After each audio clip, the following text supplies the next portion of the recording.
Hello, welcome na naman sa channel ko. Ngayon naman, mayroon naman akong isi-share sa inyo. Napaka halagang bagay ito sa sirkito ng mga control system natin. Lalong lalo na tayong mga electrician, especially to beginners, then aspiring electrician dyan. Ito, sigurado ako may makukuha kayong ideya dito sa mga to. Yung function nito ng ipapakita ko sa inyong relays.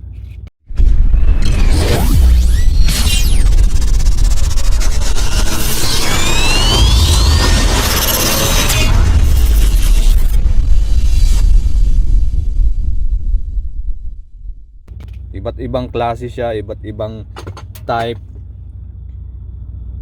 iba't ibang model, iba't ibang brand. Hindi lang yan ganyan yung makikita nating relays pag nasa trabaho na tayo na isang electrician, lalong lalo sa barko. Sari-saring bansa yung tinatabihan.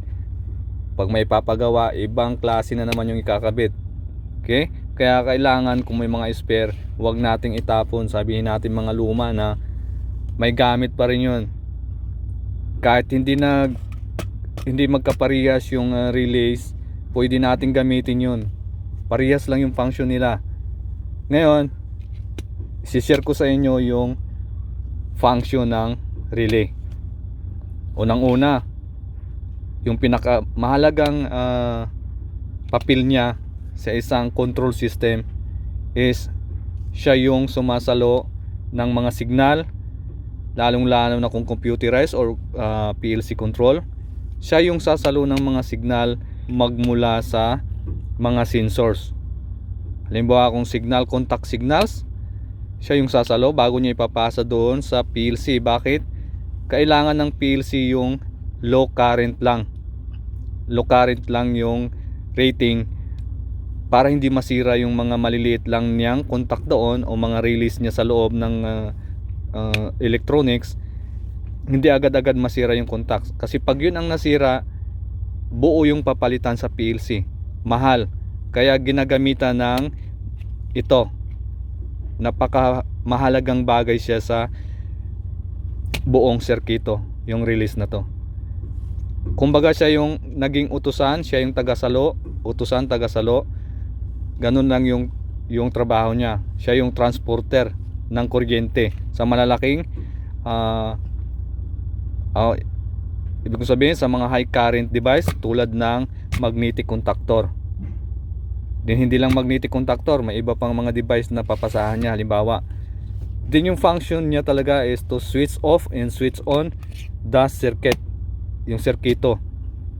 Ngayon, magmula sa kanya, ipapasa niya yung signal doon sa analog input. Then yung PLC, yung computer, magbibigay ng analog output naman.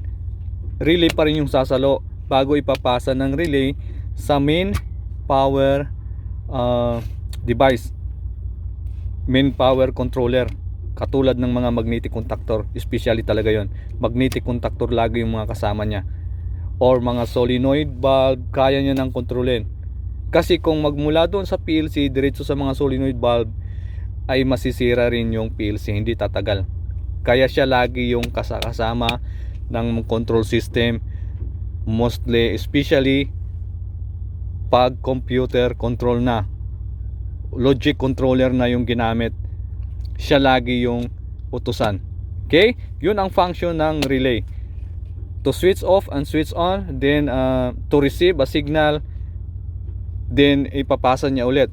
To transfer the signal or transmit the signal papunta ng analog input ng mga computer or PLC. Yun ang trabaho niya. Then pagkatapos nun, ipapasa ng isang relay doon sa analog input. Yung signal naman sa analog output, ipapasa naman ulit sa isang relay. Din ipapasa ng isang relay sa main power controller. Kasi pag malalaking mga magnetic contactor na, halimbawa especially sa mga malalaking machineries na, malalaking pump, pump motor, malalaking magnetic contactor na yon, umaabot na ng 100 ampere rating capacity. Kaya yung coil noon is umaabot na ng 5 ampere o mahigit pa. Kaya kailangan ng relay. Din depende naman sa size ng relay. Katulad nito, malaki-laki yung ratings nito, is about 25 ampere. Kaya kaya niyang dalhin yung malaki. Ito naman is only 5 ampere capacity yung kaya niyang dalhin. Okay, sa maliliit lang siya na contactor, okay siya.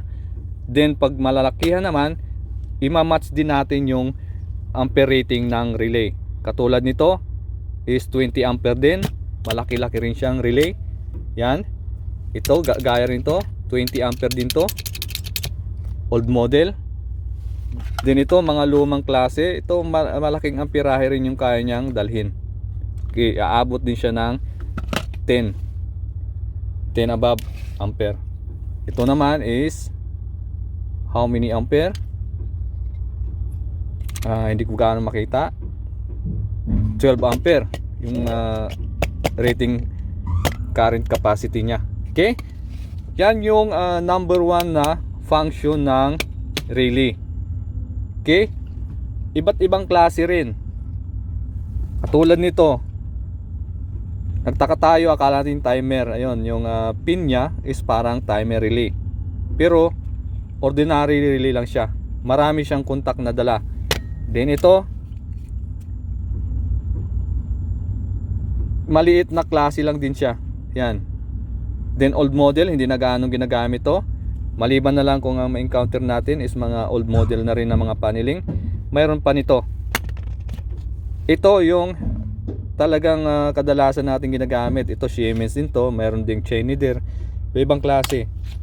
Omron, may ibang klase rin. Then yung supply niya, supply voltage niya is depende na rin sa maker or sa design ng kinokonektahang panel.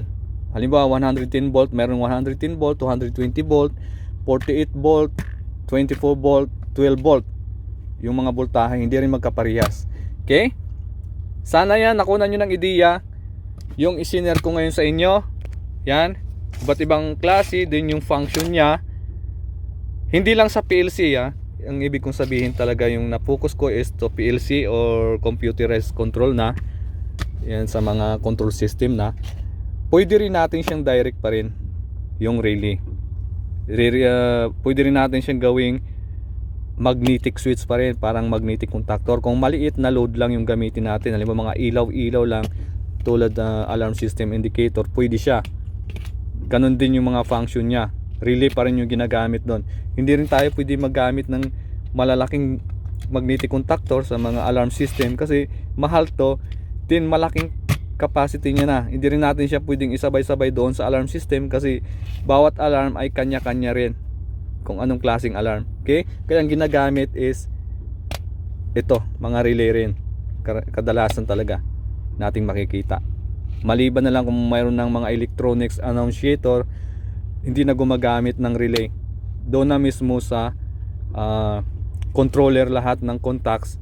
Kung ilaw lang yung pag-uusapan is maliit na amperahe lang yung mga pilot lamp o indicator lamp, maliliit lang yon.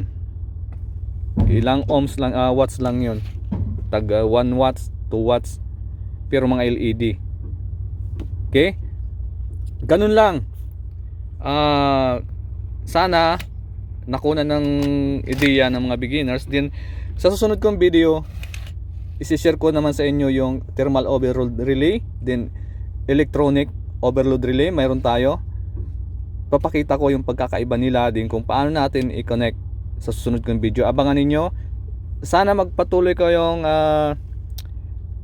mag-subscribe, like and share dyan sa mga kakilala natin. Then i-hit nyo na yung notification bell para laging updated sa mga susunod ko pang videos. Maraming salamat sa nag-subscribe sa mamunting channel ko na to.